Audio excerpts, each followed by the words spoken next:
Shavua Tov à tous et à toutes. Ce shiur soit dédié à la mémoire de Israël ben Eliyahu ben Zimra. Et je voudrais aussi le dédier à la mémoire de... C'est difficile de dire, mais il y a un membre de la communauté, notre très cher David Botbol, qui a perdu son papa Shabbat du Corona à Paris. Alors que le shiur soit dédié aussi à la mémoire de Reuven Binyamin Ben Yosef. Ben Yosef, son enterrement aura lieu demain. Notre cher David ne peut pas voyager à Paris, il sera là. Donc, je vais l'appeler, le soutenir, être avec lui dans ces moments difficiles. On va parler dans le Midrash. Je vais étudier avec vous un texte très intéressant du livre Safnat Pa'aneach, c'est ce livre-là. En fait, c'est édition Venise, Shnat, l'année Taf Yud Gimel, c'est-à-dire 360 ans. C'était Rabbi Yosef Terani. Rabbi Yosef Terani, la famille Terani, Mitrani, c'est une famille connue, une famille à la base qui est de la région des France-Espagne, qui était dans les montagnes, là, comment ça s'appelle cet endroit, qui ont demandé l'indépendance, qui ont lutté tellement de temps, les guérillas, j'ai oublié le nom. Cette région, il y a une région entre la France et l'Espagne. Comment elle s'appelle cette région? Andorre? Non, pas Andorre. La région basque. La région basque. La région basque. Très bien. Alors là-bas, il y avait un village d'où venait la famille Mitrani. Cette famille Mitrani, après, est sortie d'Espagne avec l'expulsion d'Espagne, est arrivée à Salonique, de là-bas en Bulgarie et de là-bas à Safed, un des plus grands sages de Safed, l'opposant de Rabbi Yosef Karo, s'appelait Rabbi Moshe Terani. Rabbi Moshe Terani, Mitrani, Terani, et il était le Rav de Tzfat, lui le Rav, et il y avait Rabbi Yosef Karo de l'autre côté, et son fils, qui a continué la Torah, c'était Rabbi Yosef Terani. Rabbi Yosef Terani est né à son père quand son père était vieux. Quand le père est décédé, il part avec sa mère en Constantinople et il devient le grand sage de Constantinople. Il paraît qu'il avait une yeshiva avec 60 élèves, que chaque élève était spécialiste d'une Gemara qu'il connaissait par cœur. Il pouvait compter les lettres. Et chaque débat qu'il montait au Beth Midrash, chacun disait tout ce qu'il avait à dire de ses connaissances sur ce texte talmudique. Et ils arrivaient à résoudre comme ça tous les problèmes du Talmud. Et ce fameux Rabbi Yosef Mitrani qui s'appelle Maharit a écrit des drashot exceptionnels qui ne sont pas connus, qui ont été édités à Venise il y a 350 ans, ce livre. Et on va voir comment lui regarde l'idée des corbanotes. Alors, dans les corbanotes, évidemment, alors on va amener il y a un midrash qui nous dit comme ça. Akadosh Baruch Hu nous dit, sur le passouk de David Amelech dans Tehilim, Chesed chafatzti velo zebach. Akadosh Baruch Hu nous dit, je cherche la bienfaisance entre les êtres humains et je ne cherche pas les sacrifices. Je ne veux pas de sacrifice.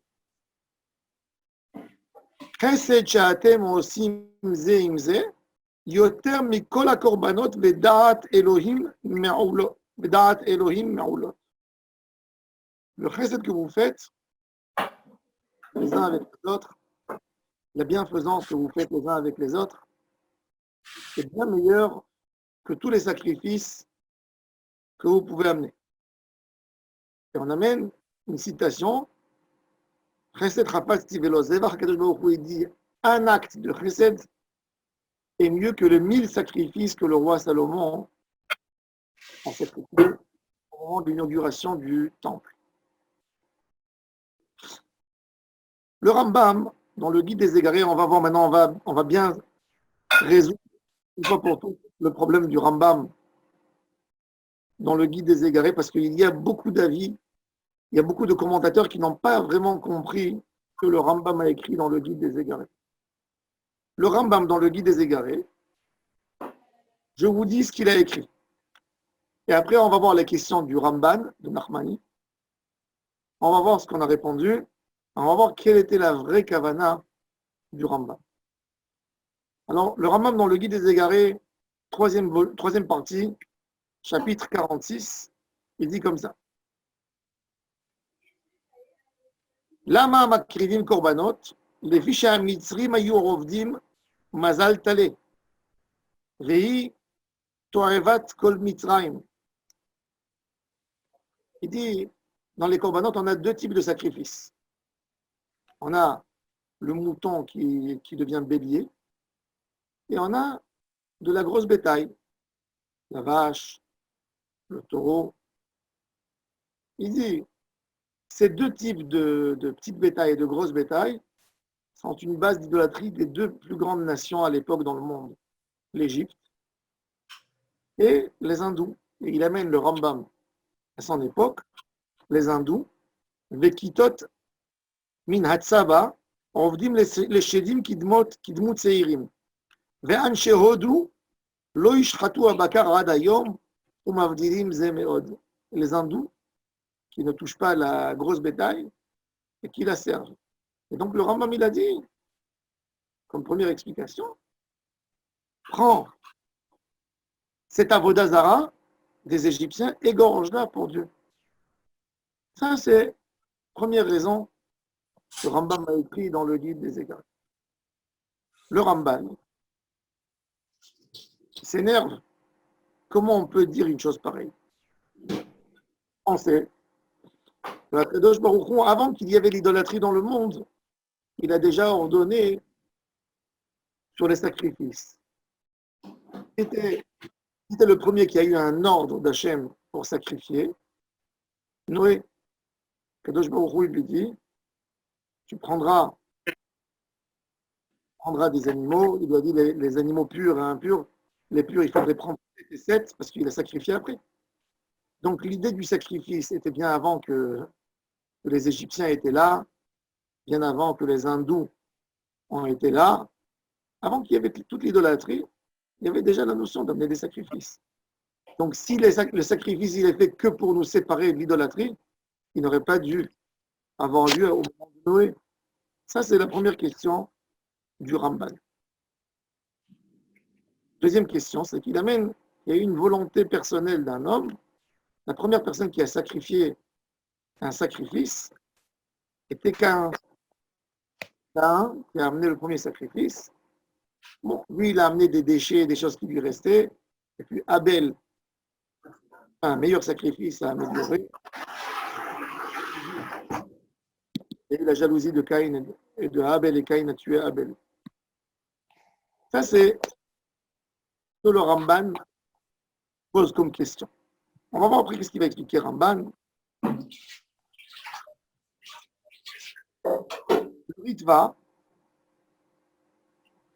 Le Ritva explique dans son livre Sefer HaZikaron, c'est un livre qui va expliquer et sauver le Rambam des questions du Rambam. Il faut savoir que le Rambam dans le Guide des Égarés, il a 3 parties. Il a une partie qui explique c'est quoi Emouna en Hachem, c'est quoi être croyant. Il lui donne des règles très intéressantes de lire le Guide des Égarés. Et il a la deuxième partie où il pose des questions et il parle de la création du monde, etc. Et la troisième, c'est qu'il explique les sujets de la Torah selon sa méthode. Il y a beaucoup de philosophie là-dedans. Et il aborde des sujets de la Torah. Depuis la création du monde, il prend sujet par sujet, Rambam. Donc en fait, le Rambam, il a fait une sorte de commentaire dans la Torah, sur la Torah, qui est écrit dans le Guide des Égarés, fin du 2e volume, et tout le 3e. Le Ramban, toujours le Ramban, Nachmani, dans son commentaire sur la Torah, à chaque sujet, il va prendre les paroles de Maïmonide et il va le critiquer. Parce que Maïmonide, c'est l'école de la philosophie un peu, et il suit l'idée de la philosophie.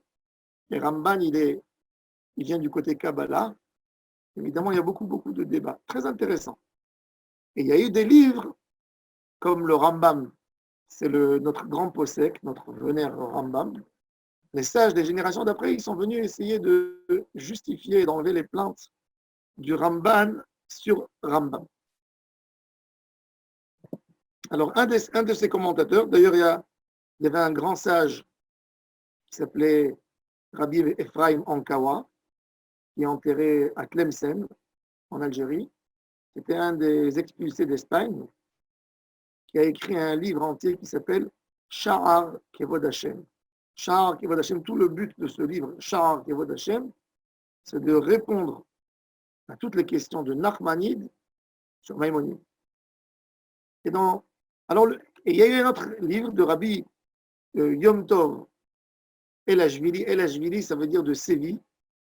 Rabbi Yom Tov de Séville, qui était un des Rishonim, l'élève du Rashba, qui a écrit pour répondre à cette question. Et il dit comme ça.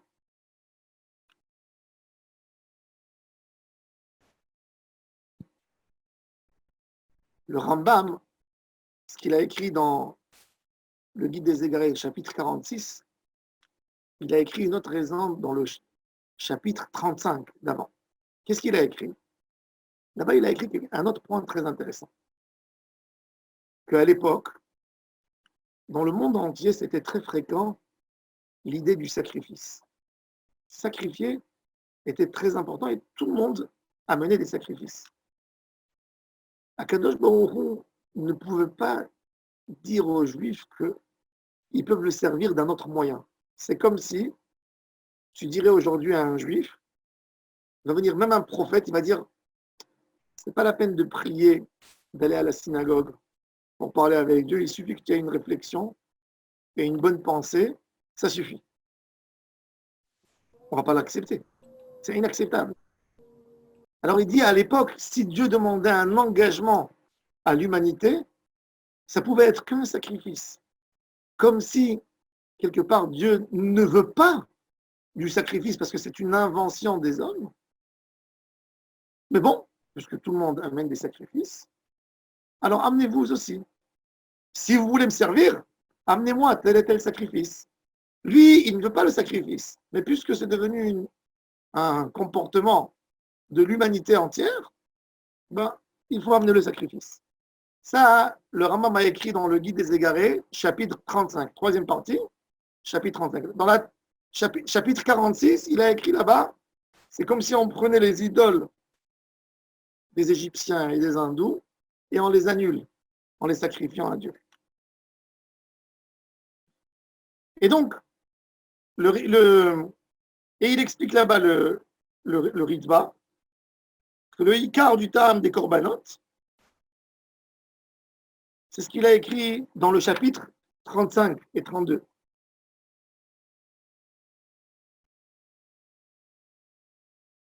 Et plus que ça encore. Et il dit que Kadosh Baruch Hu nous a demandé de travailler dans la manière qu'on sait travailler. Et si donc on était dans l'idolâtrie, Kadosh Baruch Hu te dit, ne change pas ton modèle de vie, rien que mets-moi là-dedans, dans cette histoire. Ça, c'est le rythme. Le Maharit, qui pose quelques questions très intéressantes. Il dit, cette raison que le Rambam a écrit dans le chapitre 32 et 35, que le minhag des gens du monde entier qui sacrifiaient des sacrifices, et Akadosh Baruch Hu va nous dire, puisque eux ils le font, alors je veux ce travail des gens, c'est encore plus dur que ce qu'il a dit de sacrifier les idoles des autres. Parce que quoi? Si les autres ils font Avodah Zara, moi aussi je dois faire Avodah Zara. Toute la Torah nous a éloignés. On a tellement de mitzvot. Par exemple, on n'a pas le droit de se raser avec une lame. Pourquoi? On n'a pas le droit de raser ici les cheveux devant et de laisser les cheveux en arrière. Pourquoi? On n'a pas le droit de faire des tatouages. Pourquoi? Parce que les goïms à l'époque, ils écrivaient le nom de Dieu, de leur Dieu sur leurs mains, comme si j'étais acheté à ce Dieu. Donc on n'a pas le droit. Alors pourquoi dans les corbanotes, on va adopter un comportement terrible de païen? Ça, c'est la première question que Maharit pose sur ce qui est mentionné dans le Rambam, dans le Guide des Égarés, chapitres 32 et 35. Et plus que ça encore. Deuxième question qu'il pose, s'il fallait quelque part, entre guillemets, sevrer à Israël de ce comportement païen, on aurait dû avoir les sacrifices qu'une génération, 2 générations, qu'ils rentrent en Eretz Israël, ils se font leur identité de peuple, et puis après on abandonne le chemin des goïms de vouloir sacrifier un sacrifice.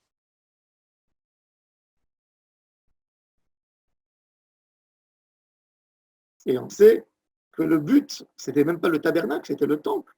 Dès qu'on rentre en Eretz Israël, un Kadosh Baruch Hu demande un temple, demande des sacrifices, comme qui est écrit Olotehem vezivchehem leratzon iyu al mizbechi. Un Kadosh Baruch Hu qui demande des sacrifices. On dit Etira birtzonecha et Tzion tivnech chomot Yerushalayim az ya'alu al mizbechecha parim. On dit qu'à Kadosh Baruch Hu, à la fin des temps, on lui souhaite qu'on lui refasse l'autel et qu'on resacrifie. Alors il explique comme ça. Alors déjà, on va voir, c'est quoi la base du Beth Amikdash? Le Beth Amikdash, pour nous tous, qu'est-ce qu'on pense? C'est quoi Beth Amikdash? C'est quoi Mishkan? Tout de suite, dès qu'on pense Beth Amikdash, deuxième pensée, on parle d'un hôtel où on sacrifie. Non. Kadosh Baruch Hu nous a demandé de le servir. L'Ahava et Adonai Elohechem ou l'Ovdo Bechol Levavchem. La base de toute la Avodat Hashem, c'est dans le cœur. Mais de servir à Kadosh Baruch Hu qu'avec une pensée, c'est impossible pour un être humain qui est tellement attaché à la matière. Un être humain, il n'est pas capable de servir Dieu qu'avec sa pensée. Impossible. Regardez déjà quand on fait une amida, quand quelqu'un fait sa prière, combien de temps il arrive à se concentrer tout en donnant le cœur, la pensée, se donner entièrement à Hachem. C'est compliqué. D'avoir une pensée qui est dirigée, qui pense à Dieu tout le temps, très compliqué. Ce qu'il a fait à Kadosh Baruch Hu, pour nous faciliter la tâche, il a demandé de faire un acte. Et il a associé à l'acte des actions, de sacrifier. Mais le but, c'est pas le korban. Le but, c'est ta pensée. C'est pour ça que le prophète se met tellement en colère sur Am Israël quand ils ont déformé la notion et ils ont dit que le but de tout, c'est le korban et après, c'est la pensée. Il dit, tout est en train de manquer. Le korban vient ici pour que tu exprimes ta pensée. Le korban va t'aider à faire sortir ta pensée et à la mettre dans un acte. Mais le korban, ça vient pas, c'est pas à l'envers de l'autre sens. C'est pas que le but, c'est le sacrifice. Non.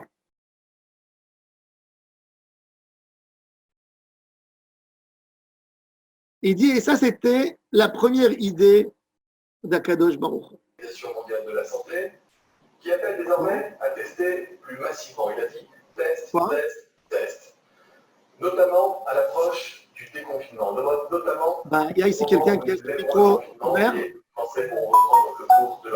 Il y a quelqu'un qui a son micro ouvert.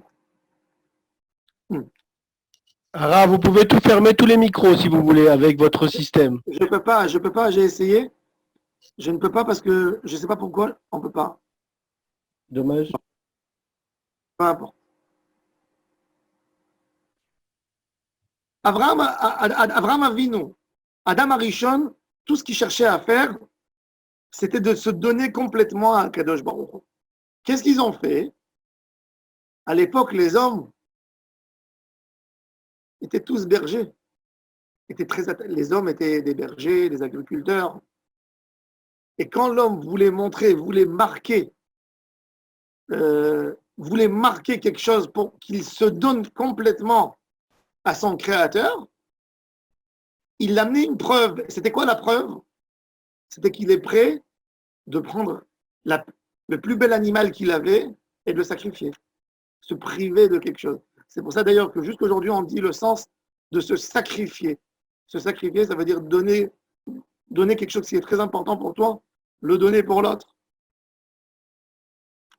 Et c'est ça ce qu'il dit le Rambam. Le Rambam dit que les peuples, il dit ça tu peux apprendre même des peuples, même les goïms, ils ont compris que c'est impossible de servir ton créateur qu'avec une pensée. Même eux qui étaient païens, ils ont très très bien compris que c'est impossible d'avoir un service divin que dans une pensée.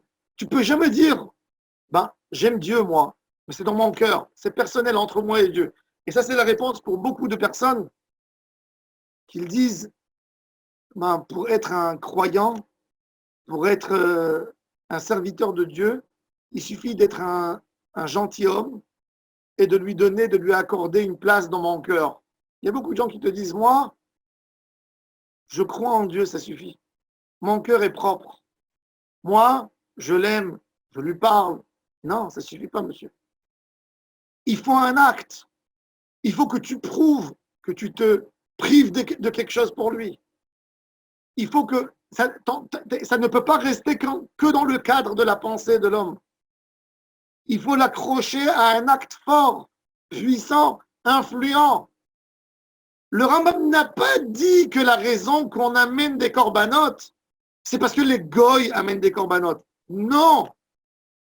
Le Rambam a dit que l'idée d'amener les corbanotes, c'est parce qu'il faut servir Dieu, mais servir Dieu, ce n'est pas que dans la pensée. Et la preuve que même les goyim, quand ils ont compris l'idée du corban, pour peu importe pour quel Dieu, mais ils ont compris qu'il fallait sacrifier. Mais le corban est bien plus avant que ça. Ça vient depuis Caïn et Abel, qui ont compris qu'il fallait donner pour Dieu pas seulement un amour dans le cœur, pas seulement une pensée. Imaginez-vous un homme qui dit à sa femme « je t'aime ». Il ne lui a jamais acheté quoi que ce soit. Il ne lui a jamais donné quoi que ce soit. Mais il lui dit « je t'aime ». Ça suffit? Ça ne suffit pas. Comment tu peux prouver que tu aimes? Tu prouves que tu aimes que dans ton cœur. Donc, là, quand quelqu'un, il était berger, il était là, donc c'était à sa portée de main. La preuve que je t'aime, voilà, tiens, je te donne. Et ça même, ça renforce chez moi, ça renforce l'idée que j'aime. D'autant plus, c'est un investissement. Imaginez-vous, vous marchez dans la rue, vous voyez un petit chaton, un chat, jeté. Vous avez pitié. Vous le prenez à la maison, 2 jours, 3 jours, vous lui donnez à manger, vous vous attachez. Vous avez investi, donc vous vous attachez. Après, ça serait beaucoup plus compliqué pour vous de prendre ce petit chat et de le remettre dehors. Pourquoi? Du moment qu'on a investi, on s'attache. Si on veut s'attacher à Hachem, on est obligé de s'investir et chacun à son niveau.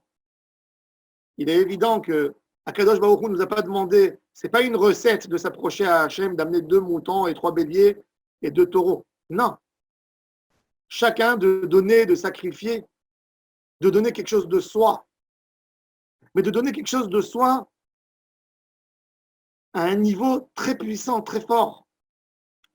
Et on va voir maintenant qu'est-ce qu'Akadosh Baruch Hu nous demande. On va voir comment c'est lié à Chesed au Midrash qu'on a amené au début, que Akadosh Baruch Hu nous dit qu'un Chesed, ça vaut plus que tous les corbanotes.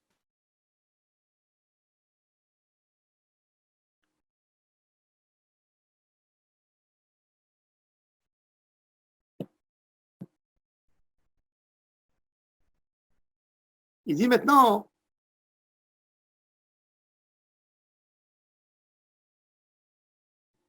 donc la Avodat Hashem, le Ikar de la Avodat Hashem, c'était de donner à Kadosh Baruch Hu quelque chose d'important. Et ça, même les goïms ont fait. C'est pas parce que les goïms ont fait que nous, on va annuler le bon comportement et la bonne chose que Kadosh Baruch Hu nous demande. L'idéal de l'amour, c'était de sacrifier et de donner.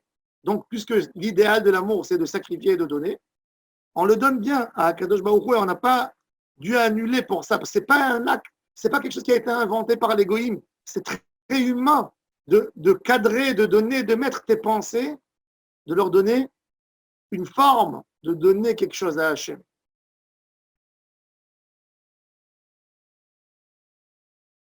Qu'est-ce qui s'est passé après avec le temps? Avec le temps, le sacrifice a perdu le sens du sacrifice. Et puis les gens, ils pensaient qu'en chiffres. C'est-à-dire, je fais tel avéra, j'ai tel sacrifice à amener à Hachem. Quand un homme, sa femme, elle doit accoucher, il pense directement sur le sacrifice qu'il doit amener. Ça fait partie des dépenses. Non. Et ça, Kadosh Baruch Hu, il dit ça, j'en veux pas. Il n'y a rien. Ça devient une obligation, ça devient une coutume. Je n'ai pas envie de ça.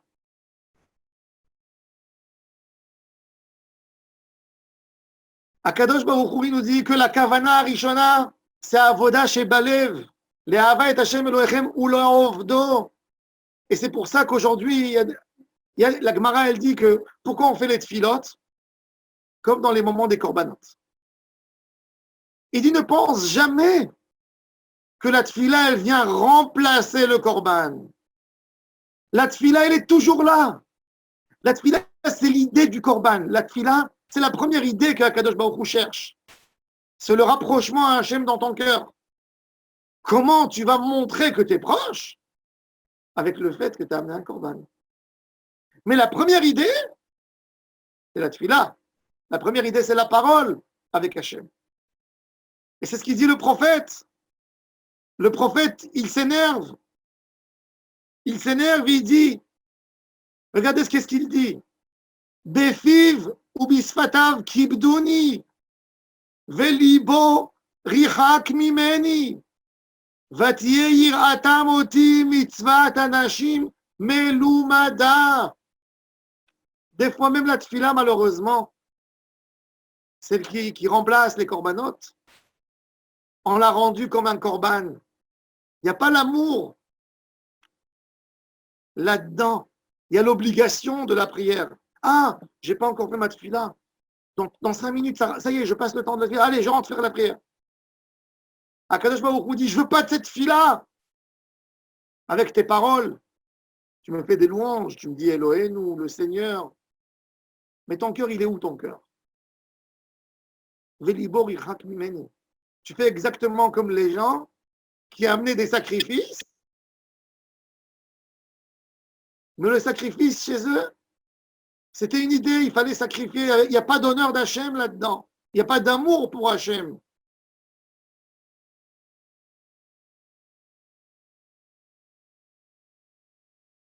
Et Akadosh Baruch Hu nous dit,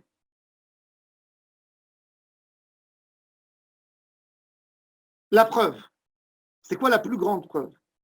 Les corbanotes, quand on a eu les mitzvot des corbanotes, le livre de Vaïkra, qui parle des corbanotes, il vient quand? Il vient qu'à la fin du livre de Shemot. Il y a le tabernacle, on est bien d'accord? Il y a le tabernacle.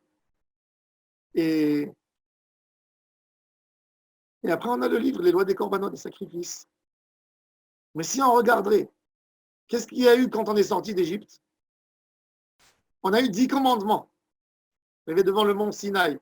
Est-ce qu'il y a là-bas un lien avec un sacrifice dans les 10 commandements? Non. Il y a quoi? Il y a 5 commandements qui sont là pour t'entraîner à aimer Hachem, à se rapprocher de lui, à le glorifier. Il y a 5 commandements qui te parlent des conditions de la société. Akadosh Baruch Hu nous dit, l'homme est très égoïste.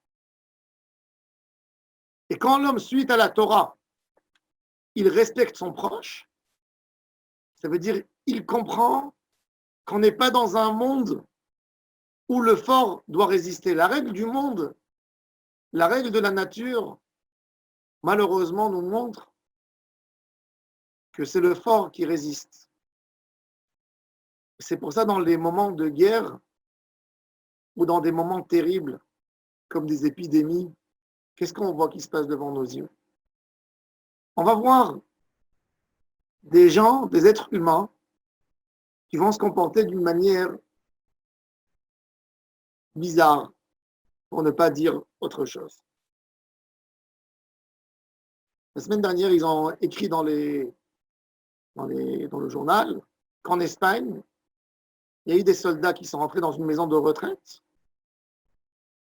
et ils ont trouvé des vieilles personnes mortes sur leur lit parce que tous les infirmières, les médecins, tous ceux qui devaient s'occuper d'eux n'étaient plus là. Tout le monde s'est sauvé. Des vieux qui ont crié, on ne sait même pas, les pauvres malheureux, quel était leur cri, leur dernier moment, un verre d'eau, quelque chose. On les a trouvés morts sur leur lit. Alors, il est évident qu'on peut dire, ils ont peur pour eux. Ils ne veulent pas être contaminés du virus. D'accord, normal, c'est compréhensible. Mais il n'y a plus d'attachement, il n'y a plus de valeur. Et c'est exactement ça, quelque part, que la Torah, elle vient dire. Du moment que tu comprends que tu es soumis à un créateur, à un Hachem, tu comprends que le monde n'est pas à toi. Ce n'est pas une question qui c'est qui va résister. C'est que j'ai un rôle à faire, que je le fais. L'idée de Aseret Adibrot, et ça c'est l'idée extraordinaire de Aseret Adibrot, qu'on a cinq paroles qu'Akadosh Baruch Hu nous a dit entre l'homme et son proche, et 5 entre l'homme et son créateur. Et ça nous fait Aseret Adibrot. Le fait que tu te comportes bien avec ton ami, le fait que tu vas donner ton argent, le fait que tu vas peut-être risquer ta vie, ou tu vas te mettre en danger pour sauver l'autre d'un danger évident, ça montre que tu prends sur toi ces mesures de danger parce que tu sais que ta vie, elle ne t'appartient pas à toi. Elle appartient à ton créateur qui t'a ordonné d'aller aider l'autre. Ça, c'est l'idée. Et c'est pour ça que Akadosh Baruch Hu, et ça, je reviens aux paroles du Midrash, ce Midrash extraordinaire qui nous dit que Akadosh Baruch Hu nous dit qu'un chesed que tu fais, un chesed que l'homme fait, est plus important dans les yeux d'Akadosh Baruch Hu, plus que tous les sacrifices que Salomon a amenés. Parce que les sacrifices que Salomon a amenés, il les a amenés comme un devoir. J'ai inauguré Beth Amikdash, j'ai inauguré le temple. Alors, pour l'inauguration, il faut que ça soit, qu'il y ait une grande festivité, que ça soit impressionnant.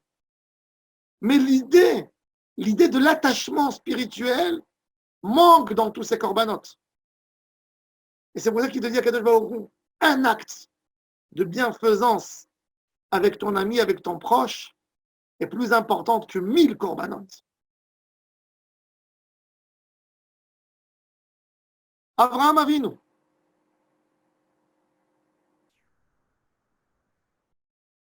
Quand on parle d'un sacrifice, la Torah elle nous parle d'un sacrifice d'Abraham. Qu'est-ce qu'Abraham a fait? Il a sacrifié son fils. Il n'a pas sacrifié son fils. Il n'a pas sacrifié son fils, je suis désolé. Il n'a pas sacrifié son fils. Il a voulu le sacrifier, mais il ne l'a pas sacrifié. Qu'est-ce qu'on dit Rosh Hashanah? Quand on prend le chauffard, Dieu, tu vois cette corde que je prends? Elle te rappelle le bélier qui a changé, qui était en échange de Yitzhak? Rappelle-toi pour avoir pitié de nous. Dans la Tfilat Shacharit, on demande à Akadosh Baruch Hu de regarder la cendre de Yitzhak, Vetabit be'efaro lerachem alenu. Quelle cendre? Yitzhak n'a jamais été brûlé. De quoi on parle? Avraham Avinu a donné à Akadosh Baruch Hu son cœur. Il a donné son cœur. Il était prêt de prouver que son cœur était sincère, de sacrifier son fils. Mais Akadosh Baruch Hu l'a arrêté, il lui a dit, ça y est, j'ai pas besoin. J'ai vu ton cœur, ça y est. L'idée principale du Corban, c'est ce qu'il y a dans ton cœur. C'est pas ce que tu vas sacrifier. Et Avraham Avinu, d'où il a eu tout ça?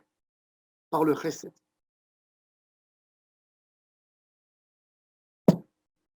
Abraham Avinu, on parle d'Abraham Avinu, du patriarche, notre premier patriarche. Toute sa grandeur était chesed.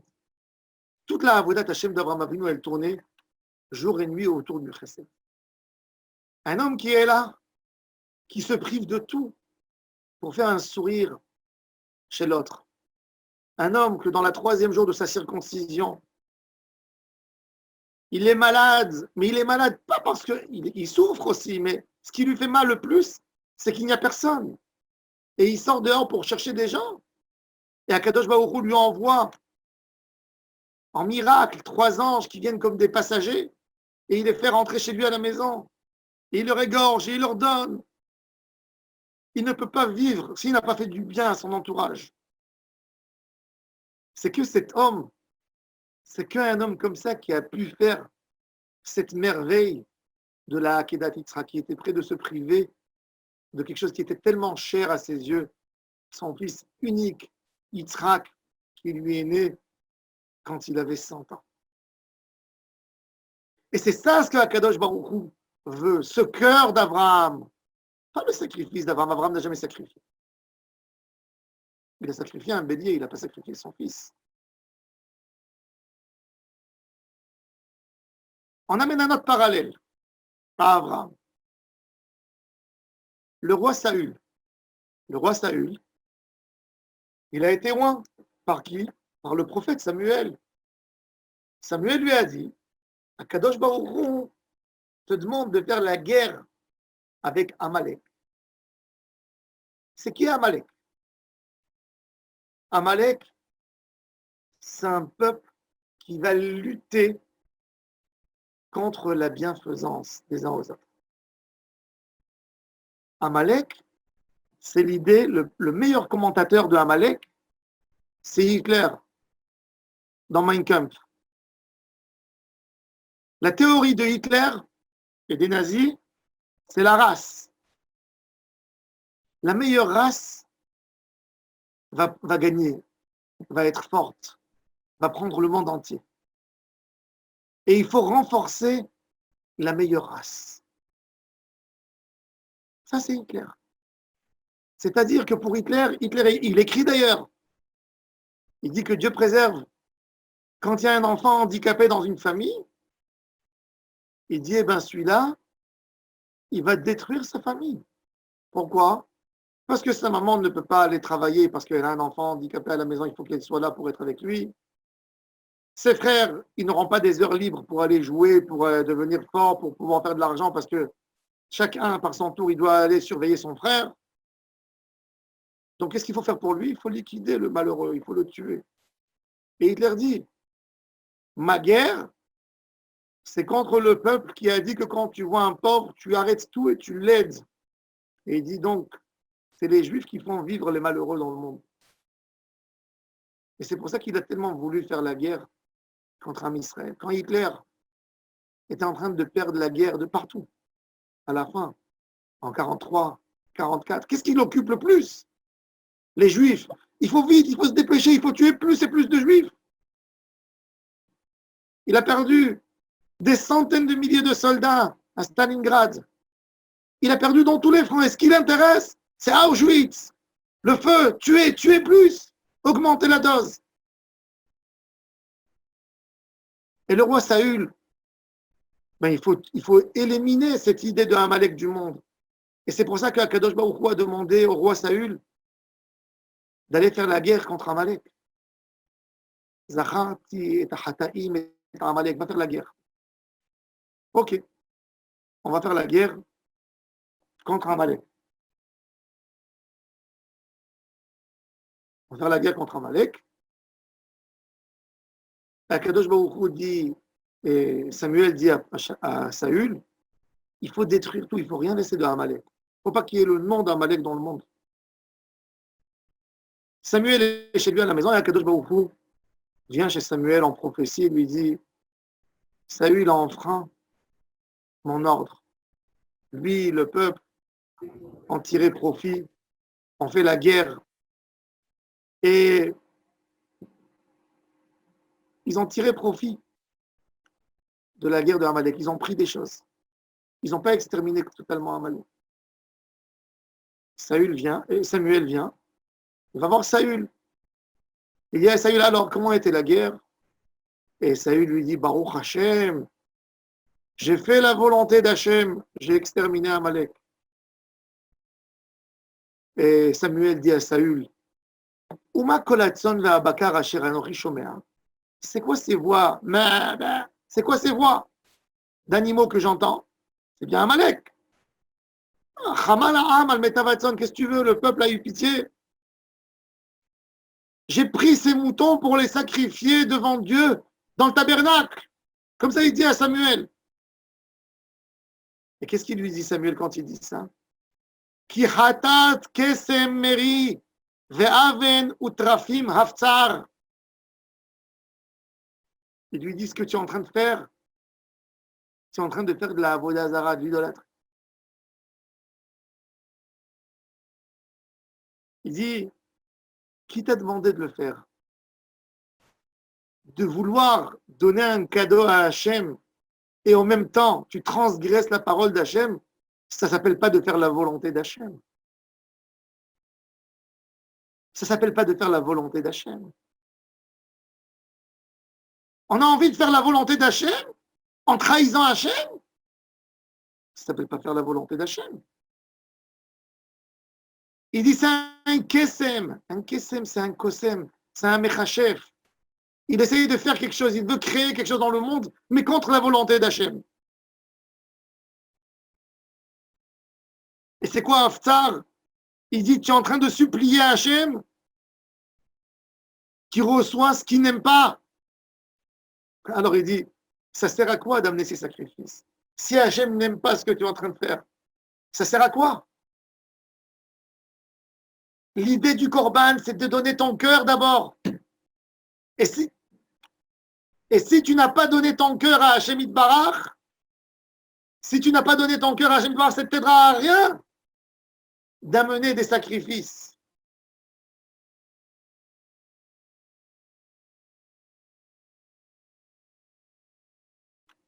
Et ça, c'est le Yesod. Ça, c'est la base de toute la Avodat Hashem. Et c'est pour ça qu'il nous dit le Midrash comme ça. Il y a un Midrash extraordinaire dans la Psikta. Il y a 3 choses que Moshe Rabbeinu a entendues de Dieu et il était très étonné. Premier, Ve'asuri Mikdash ve'shachanti betocham. Que le Ham Israël fera un tabernacle, un temple, et je serai parmi eux. Alors, Moshe, il a dit à Kadosh Baruch Hu, le ciel ne te suffit pas et toi tu veux te mettre dans une petite pièce. Quand Kadosh Baruch Hu lui a dit, et korbani lachmi le yishai, amenez-moi un sacrifice qui sera mon pain. Alors il lui a dit, ou les vanon ende ba'er, il lui a dit, tous les troupeaux du monde ne te suffit pas et toi tu veux un petit sacrifice. Et quand il a demandé le Machatit Hashek el venatenu ish et kofer nafsho l'Hashem. Qu'est-ce que ça veut dire? Mais si Hachem veut un korban, pourquoi tu vas lui dire non? Il dit non. Dans tous ces 3 versets, Ve'asu li mikdash. Pour moi, alors il a dit, moi, c'est pour toi, tu n'as pas besoin. Si l'idée c'est pour l'homme, c'est pas pour toi. Et korbani lachmi, mon korban, mon pain, c'est pas ton pain. Si c'est l'idée, c'est pour nous, c'est pas à toi. Venatenu ish kofer nafsho l'Hashem. Comment on fait avec toi? On fait avec toi, on rachète l'homme. Alors il dit qu'en réalité, qu'est-ce qu'Akadosh Baruch Hu il veut? C'est quoi le Mishkan? C'est quoi le Mishkan? Le Mishkan, ce qui était très important chez Akadosh Baruch Hu. Alors nous, on va penser que le Mishkan était fait en fait pour un service divin. Non.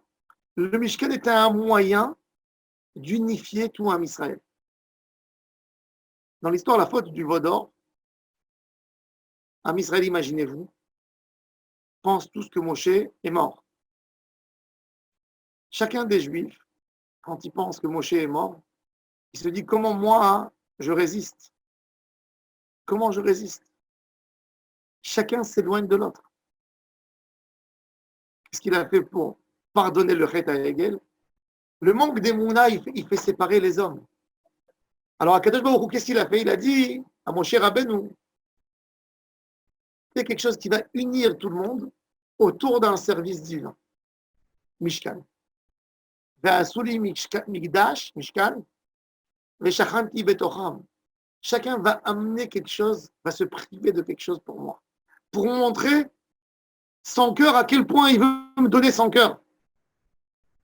Deuxième don qu'il fallait donner, c'était le korban.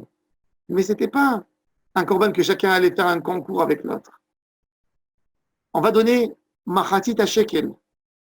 Machatit Shekel, c'était le korban Tzibour, ramassé de tout le monde. Ça veut dire, mon korban, quelque part quand je donne pas que pour moi. Je donne surtout pour que ça puisse aider toi en Israël. Une unité du peuple. Un chesed.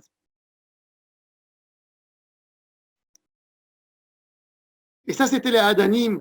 Et ça, c'était Machatit Shekel. Et ça, c'est aussi Machatit Shekel. On n'a pas le droit de compter à Israël. Compter, c'est de séparer. Quand il n'y a pas de compte, il n'y a pas d'unité. C'est une seule unité. Quand quelqu'un ne sait pas, il a des moutons.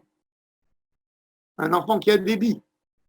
Alors, quand tu lui dis, qu'est-ce que tu as? Il te dit, j'ai des billes. J'ai des moutons. C'est quoi? J'ai des moutons. Il ne sait pas combien il y a. Donc, qu'est-ce qu'il a? En fait, il a une unité qui s'appelle des moutons. Des billes. Tout ce qu'il va avoir.